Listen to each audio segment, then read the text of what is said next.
Pearson Rabbit's story begins with Dr. Stephanie Pearson, a passionate OB/GYN at the height of her career. But when a shoulder injury struck during a precipitous delivery, her dreams were shattered, leaving her unable to practice medicine. Determined to make a difference, Stephanie became an advocate for her peers, guiding them through the complex disability process. Alongside insurance expert Scott Ravitz, Stephanie founded Pearson Ravitz, a company determined to approach insurance differently. Together, they set their mission to educate and empower physicians to protect their most valuable asset, their income, and the most important people in their life, their family. Today, Pearson Ravitz serves the medical community in all 50 states. At Pearson Ravitz, they understand the unique concerns of physicians. Physician-founded and physician-focused, Pearson Ravitz builds human connections before they create quotes. Life can change in an instant. It's hard to imagine that a sudden illness or injury could leave you and your family in a devastating financial situation. But with a little planning and guidance, you can prepare for every possibility. Visit PearsonRavitz.com today to schedule your consultation with the Pearson Ravitz advisor.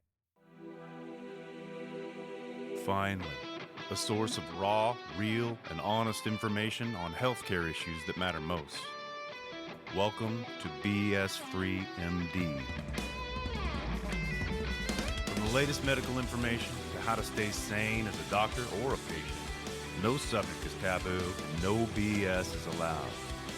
Now, let's welcome your hosts, Doctors May and Tim Hindmarsh. Well, welcome back to another Truth Bomb episode.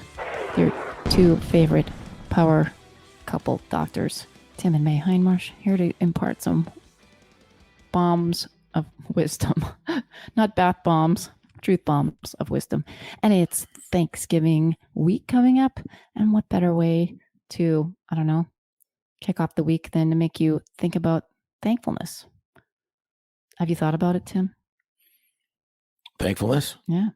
Yeah, I try. I haven't been writing stuff down like I did. We started a couple of years ago, but I've definitely been working on being, like praying, being thankful for something. For just kind of go through a list because there's definitely a lot to be thankful for, and it's really, the act is interesting because it really does change your perspective. It's that whole business of what you focus on, you become. So if you focus on your problems, you become your problems. If you focus on being thankful, then you become content.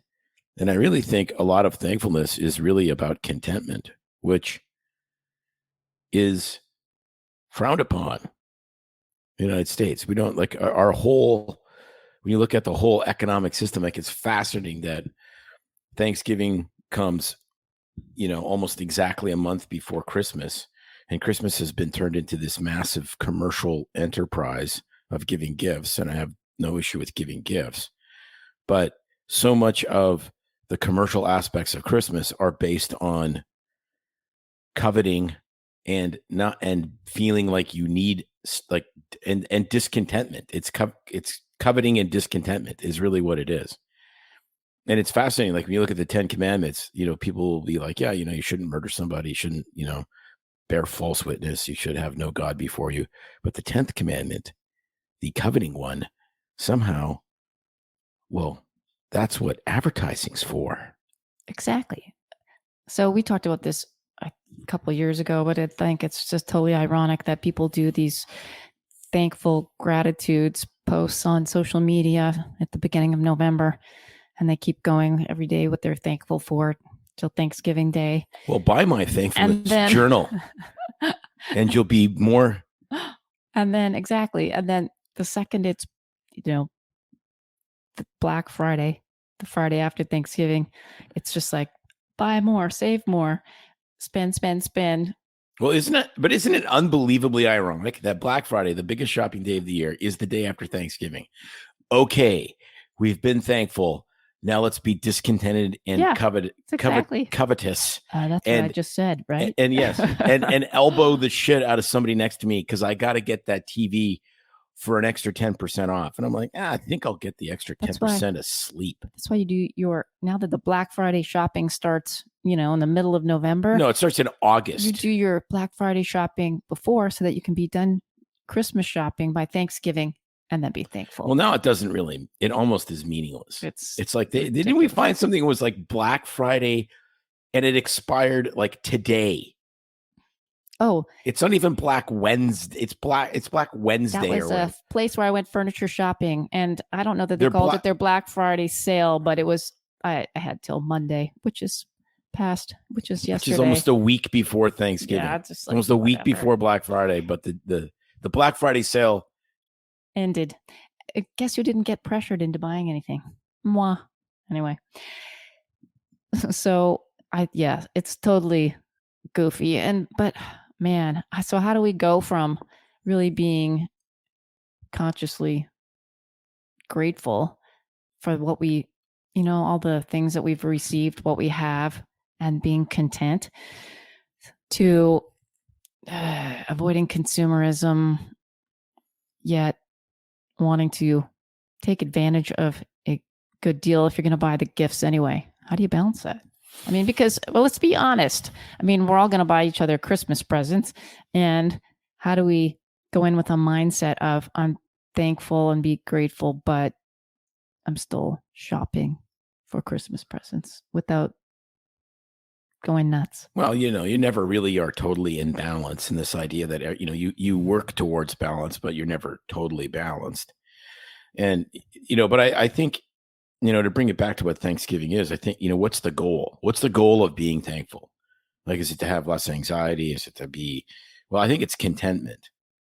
And we never talk about contentment. No. Like never. Like how, because really, like if you look at advertising and the endless search for buying new stuff, it's based on discontentment with the promise that whatever you're buying, the Lexus with the giant bow on it, it will bring contentment.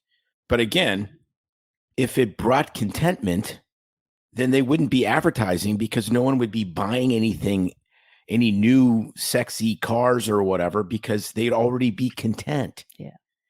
And, so it's not just about stuff either, because there's a lot of other things we can be thankful for and grateful for, yet lose focus and still pursuing, right? Whether it's the perfect body and, well, I'm already there. So it's like, it's not that funny. I laughed. Sorry. I should have It's laughed. Not that funny. The perfect body, the perfect, I don't know, if you're doing something, maybe writing a book and you're not content because it's not good enough. I'm not content because mine's not quite crafted, completely done. But it doesn't have to be about consumerism. It can be just with a thing or a goal or a hobby or a habit, right? And what does it mean to be satisfied and content and grateful for where you're at and what you have in front of you, instead of the quest for better? Yeah. And it's versus trying to better yourself. Well, that's exactly it. I think you absolutely 100% nailed that. And I was listening to Joe Rogan the other day, and he talks about how he's never satisfied. He always wants to try to get better at training, at, his business, at calling fights, all of this. And I sit there and I go, but there has to be a balance point. Like there has to be at least a good, like I love learning these new sports that I'm learning. I love, figuring out a new job, like all these challenges that were really very daunting for me. Like it was scary to move 3,500 miles away and go, like, is medicine still going to be medicine, or is it going to be really like totally different in this culture? And it's not. But, it's scary, and it's great to do new things, and it's great to push yourself. So where's the pushing yourself and contentment? I think that there's this, because it's the journey, right? The journey is what brings a lot of satisfaction. The trying new things, challenging yourself, but you can still be content in the fact that you can still be thankful that you got a job. It brought us to where we're living a new life, and you can have. I think you can be both.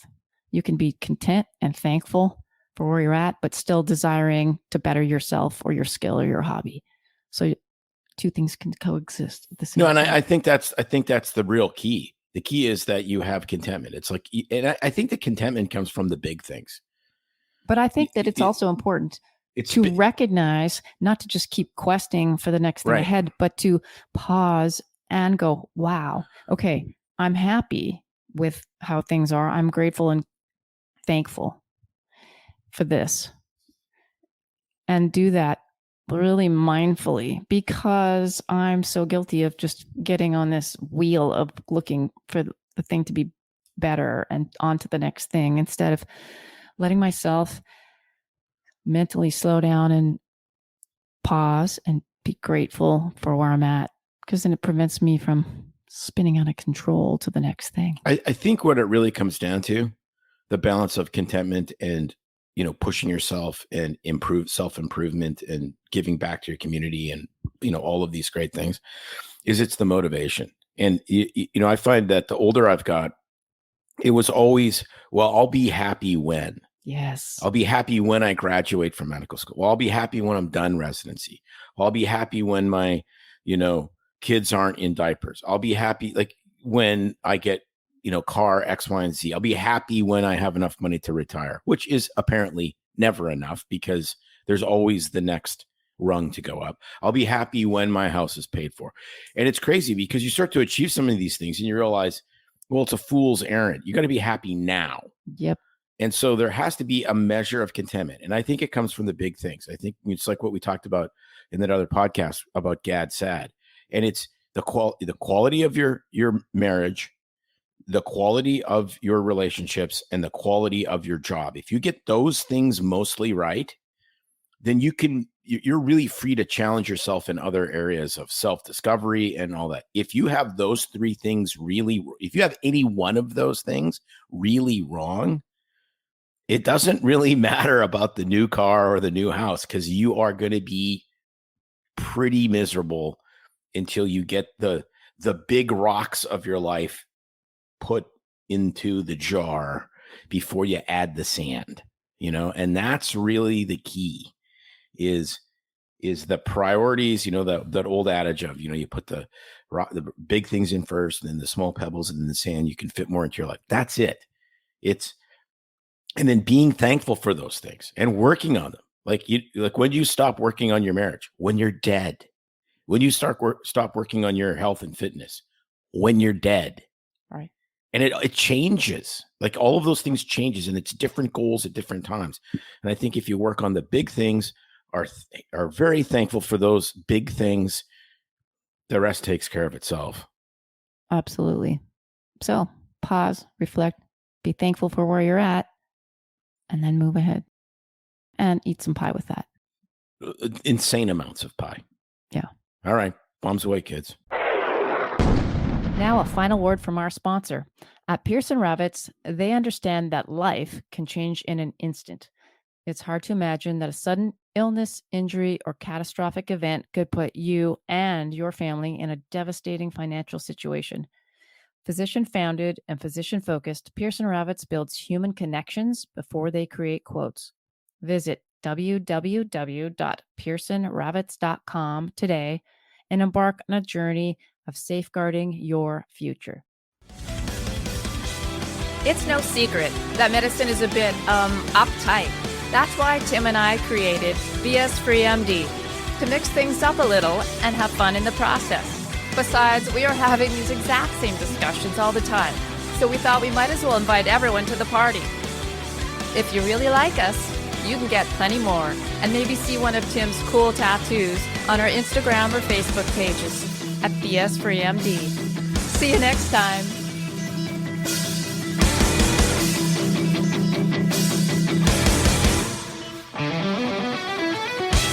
While we try to keep BS Free MD as raw and real as possible, we can't be held responsible for any medical decisions or discussions had as a result of what you've heard on the show. We know, bummer. But the truth is, we really do care about your questions. So feel free to reach out to us by email at doc@bsfreemd.com.